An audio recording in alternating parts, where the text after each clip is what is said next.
It's being called paper terrorism. NBC's Ben Collins covers disinformation, extremism, and the internet. Joins me with more on this. So, Ben, basic primer here. Help people understand what exactly paper terrorism is and how these people are using it. Sure. Paper terrorism is an old sovereign citizen tactic from the 90s, where basically if you inundate people with enough phony and fraudulent lawsuits, whether or not those lawsuits end up doing anything at all legally to people, it intimidates them into changing the law or changing rules.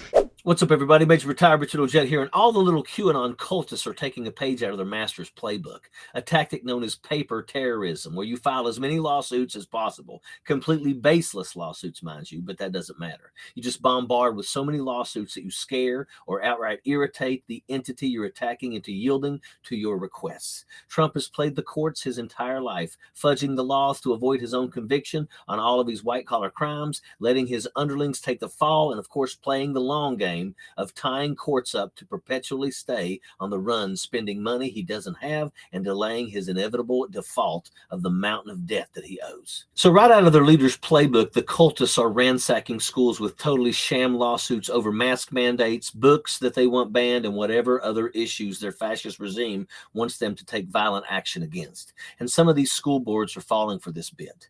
Even though the lawsuits hold no legal merit whatsoever, even a baseless threat of being sued for millions of dollars or being fired is enough for these school boards to swing their votes and yield to the shouting voices of these MAGA nut jobs. But who's suffering here? Our youth, our next generation. And folks, that's really sad.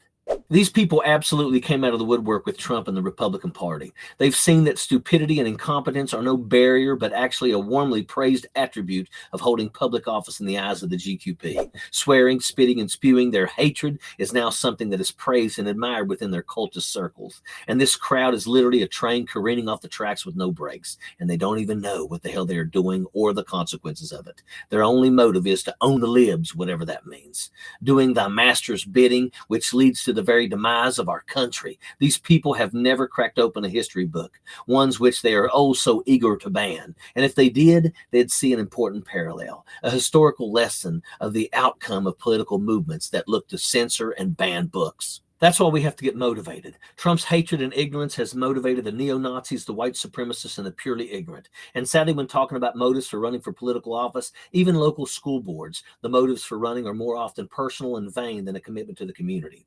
So we have to encourage and support good people to run for school board, to see our youth have all the opportunities we had and more, to see our public schools run efficiently and with all the values we hold dear as Americans. And that's a lot of reward right there. It may not be immediate or as tangible as coins in your pocket, which is the ultimate Republican motivation, but it's a better motivation. It's bigger than yourself. You've done your community a true service, and that's what it's going to take to counter the 21st century fascism. Sappers clear the way, airborne all the way.